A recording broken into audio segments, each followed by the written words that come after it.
guys, I wanted to show you guys a couple stretches that I do that has changed my life dramatically due to having 2 car accidents back to back. Now, I like to do these stretches in the morning or at night, or maybe in the middle of the day if I have some time.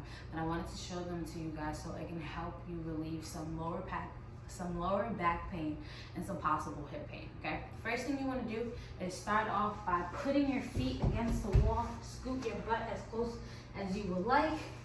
Okay, because you are going to stay here for 3 to 5 minutes. Sometimes people like to go 15, completely up to you, right? But this is going to allow the hips to settle completely because it's on a flat surface instead of being up, okay? So allows the hips to settle, it allows your blood to flow, okay? And it also allows your muscles to relax completely, right? That's the first thing you're gonna do. Get the body warmed up, okay? Second thing you are going to do 90-degree stretches. So it means that you're going to put your feet right in front of you, your heels more like it right in front of you. And you're going to place your hands behind you, all right? You're gonna feel weight into the palm of your hands because what you are going to do is you're going to shift your hips side to side, letting your knees guide all the way to the ground, okay? The goal is to try to get your knee close to your ankle as possible, okay? Allowing your hips to shift side to side. Second thing you are going to do, okay? You are going to do what is called a pigeon stretch. So you're bringing 1 foot in front of you, 1 foot behind you, and you are going to come up on that back foot, leaving that knee down, okay? That foot that's in front of you, that leg that's in front of you is also staying down. And it's okay if you need something to elevate it, or if you feel like you can't be in this position, you can stay on the floor position. It's the same thing, but this is just the progressed way of doing it, okay? If you feel like you can do this, okay, this feels great, but I need a little bit more, lean forward into the ground. But also give yourself deep breaths, okay? The biggest thing about this is while you are stretching out your body, you need to make sure that you're taking nice and big inhales and exhales. Let those muscles open, okay, with all the oxygen that's being released into them. That's why we end up being very tense after a good amount of time, okay? If you feel like this is too much, it's okay to bring your hands forward as well, all right? Keeping your hands there, taking a couple deep breaths in this area, and then you are going to make sure you switch sides, right? The biggest thing about stretching is making sure that you're giving each side of your body an equal part. So, next thing we're going to do, so you're going to do a stretch that requires you to either have a pad underneath your knee, a mat underneath your knee, but be somewhere stable, okay? Because you are going to be rocking back and forth, and I don't want you guys slipping. So, knee is right underneath the hip. The leg is right in front, making sure that my leg is at a 90 degree, okay? What I'm going to do now is now bring my hip towards my ankles, okay? But not letting my knee go over my toes like this, okay? So bringing my hips towards my ankles, letting my hips open up and push out, and then I'm pushing through my heels to get my hip away from my ankles. Doing that again, bringing my hips towards my ankles, then pushing away through the heels. And doing that 2 more times, making sure I'm taking an inhale. Again. Now you can do the option of keeping your hands upright, okay, to keep yourself balanced or to allow the rest of your back to lengthen up. Or you can put your hands on your hips for balance. Or grab your wall, box, whatever is nearby that's at the same height as you for stability. That's perfectly okay. Now the last thing I want you guys to do is cat-cow, okay?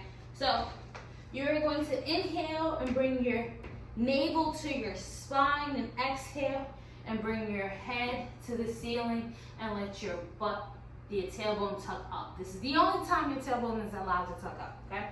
Now, some people like to put their feet against the wall so they know that they're legs aren't shifting back and forth, your weight isn't shifting back and forth, okay, and that's perfectly fine.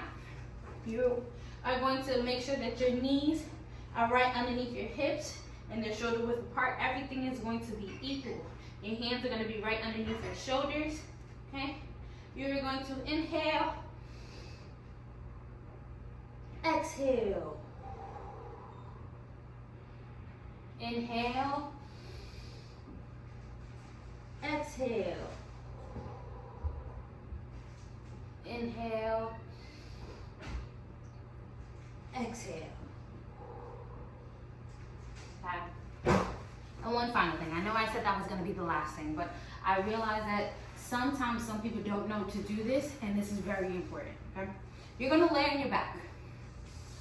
You're going to bring your knee to your chest. This is the most important stretch you can ever do. Okay? Because this is not only just knee to chest, but you're going to bring it outwards, okay? And you control where the knee goes, okay? So you're bringing it to your chest, you're bringing it outward, okay? And then bringing it back to that chest, allowing that hip to fully open with movement. And you're gonna do that 4 times, making sure you're taking deep breaths. Now you're gonna switch sides, okay?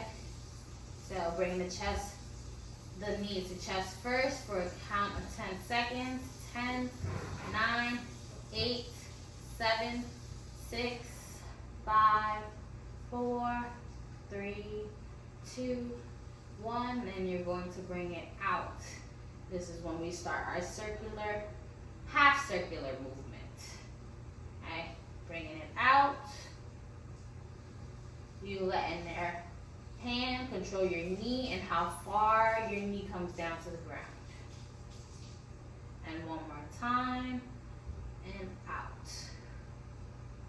Okay? Now, if you feel like you can't do that, that pressure, that's too much, the final thing, variation that you can do is you can do wide open stretches where you're leaning down the middle and holding for 10 seconds and trying to get further and further by crawling your hands further. Or you can bring a leg in, gently push and grab, okay? Don't tense up your shoulders when you grab. Make sure you're taking those deep breaths and make sure that everything is fully relaxed when you pull.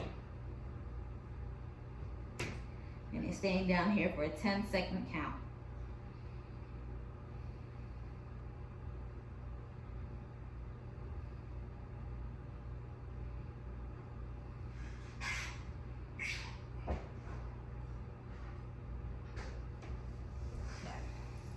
I really hope this helped you guys understand that stretching every morning and night is very critical to everybody.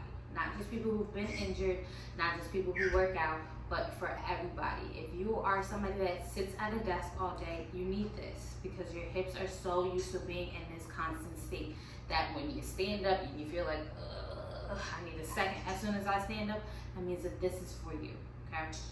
As you get older, your body needs to actually still be moving and still be open. Does not mean that you get to do absolutely nothing. Take advantage of the body that you've been given and take care of it.